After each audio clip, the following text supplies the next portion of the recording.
हो गया है जी।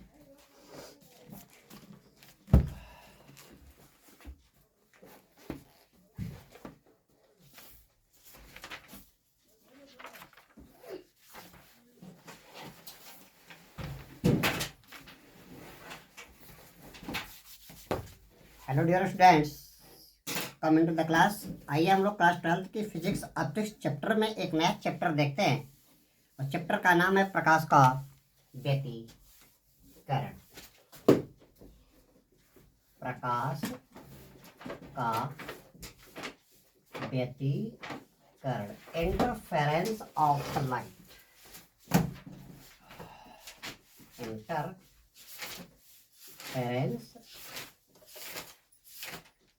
ऑफ लाइट क्या होता है? इंटरफेरेंस यह प्रकाश का एक गुण है और इसमें क्या होता है, जब एक ही आवृत्ति की दो प्रकाश तरंगे एक ही माध्यम में एक ही दिशा में चलती हैं। इंटरफेरेंस यानी व्यतिकरण, इंटरफेरेंस या व्यतिकरण क्या है? प्रकाश का एक गुण है। क्या होता है इंटरफेरेंस? जब एक ही आवृत्ति की दो तरंगे एक ही आवृत्ति की दो प्रकाश तरंगे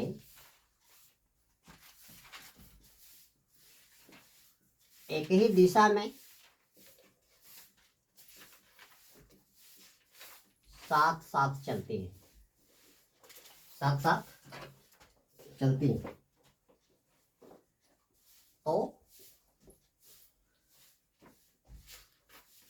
उनकी तीव्रता के पुनर्वितरण की घटना, पुनर्वितरण की घटना क्या होता है? व्यतिकरण होता है। अर्थात दूसरे शब्दों में आप कह सकते हो, जब एक ही आवृत्ति की दो तरंगे एक ही डायरेक्शन में साथ साथ चलेंगी तो माध्यम के कुछ बिंदुओं पे प्रकाश की तीव्रता अधिक और कुछ बिंदुओं पे प्रकाश की तीव्रता क्या होती है? कम होती है। ठीक है। जब एक ही आवृत्ति की दो तरंगे माध्यम में एक ही दिशा में गति करती हैं, एक ही दिशा में गति करती है, तो माध्यम के कुछ बिंदुओं पे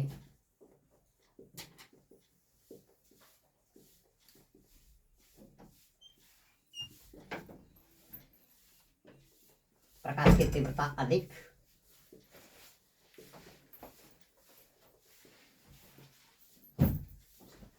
तथा कुछ बिंदुओं पे प्रकाश की तीव्रता कम प्राप्त होती है। ठीक है। तथा कुछ बिंदुओं पर प्रकाश की तीव्रता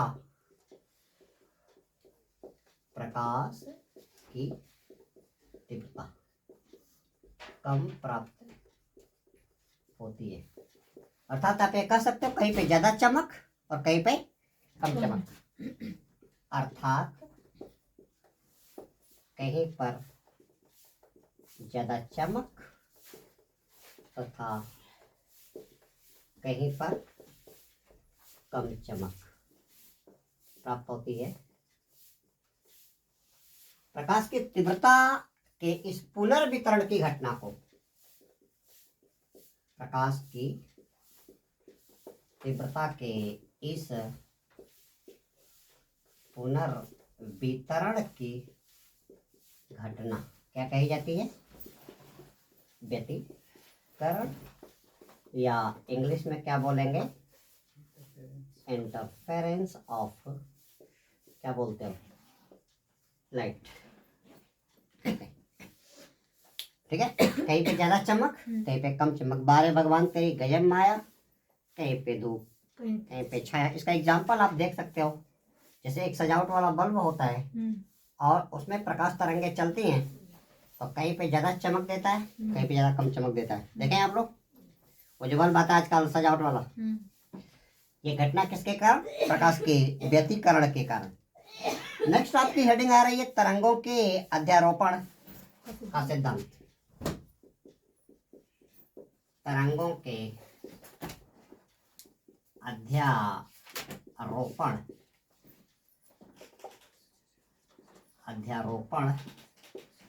का सिद्धांत।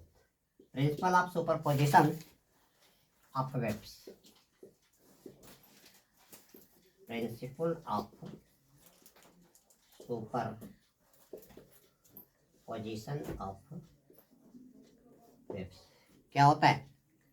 जब दो या दो से अधिक समान प्रकार की तरंगे किसी माध्यम में एक साथ क्या करती हैं? चलती हैं, तो माध्यम के किसी कण का परिणामी विस्थापन इस कण पे उत्पन्न अलग अलग विस्थापनों के सदिश योग के बराबर। जब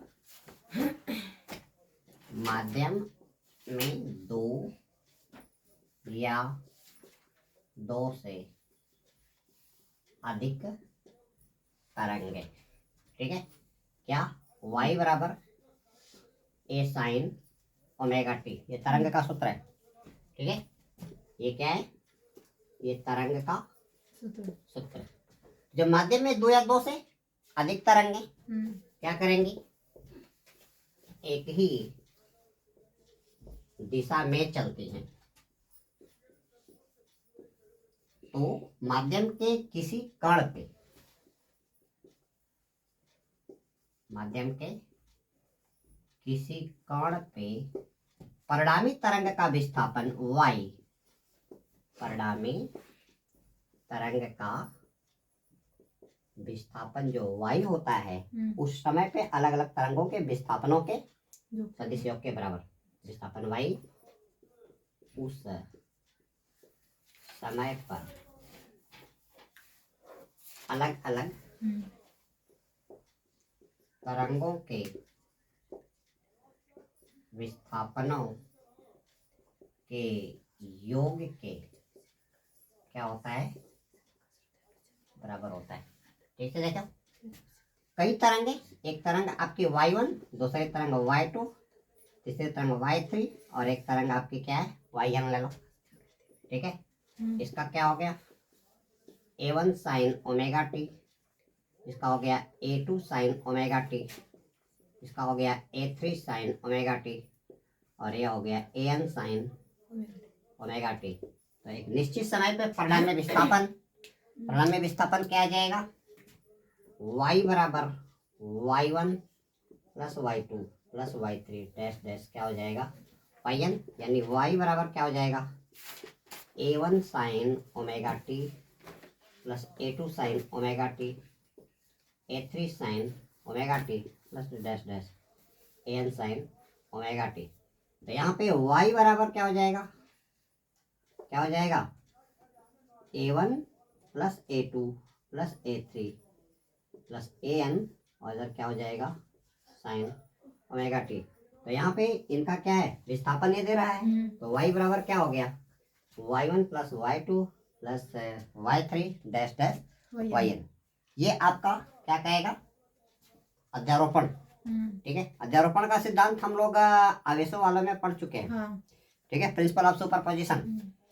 अब यहाँ पे क्या कहा? एक पॉइंट आप ध्यान रखोगे, क्योंकि लेजर तरंगों का, लेजर वेव का आयाम अधिक होता है, इसलिए लेजर तरंगों पे अध्यारोपण का सिद्धांत लागू नहीं होता है। नोट पॉइंट यहाँ पे दे दो, लेजर तरंगों का आयाम यानी क्या? एम्पलीट्यूड ज्यादा होने के कारण लेजर तरंगों पे अध्यारोपण का सिद्धांत लागू नहीं होता है। अब बात ये समझिए, ये आपकी क्या चल रही है, एक तरंग आपकी ये जा रही है, और दूसरी तरंग आपकी कौन जा रही है, साथ साथ चल रही है। दूसरी तरंग आपकी क्या चली, ये चल रही है, ठीक है। ये आपकी तरंग नंबर 1, ये तरंग नंबर 2, ठीक है। और तीसरी आपकी क्या जा रही है, तीसरी तरंग आपकी क्या जा रही है, ये जा रही है, ठीक है। समय ले लो, यहाँ पे आपका समय 0, यहाँ पे समय आपका मान लीजिए कितना π/2, यहाँ पे कितना हो गया, पाई हो गया। कहने का मतलब यहाँ पे 0 अंश, यहाँ पे कितना 90 अंश, यहाँ पे क्या हो गया 180 अंश। इधर क्या हो जाएगा, यहाँ पे हो गया 270 अंश, यहाँ पे कितना हो गया 360 अंश, यानी ये कितना हो गया, ये हो गया 3π/2, और यहाँ पे कितना हो गया 2π। अब क्या कहा, एक समय पे तो इसका विस्थापन कितना था, इसका विस्थापन y1, इसका विस्थापन कितना y2, और इसका विस्थापन कितना y3।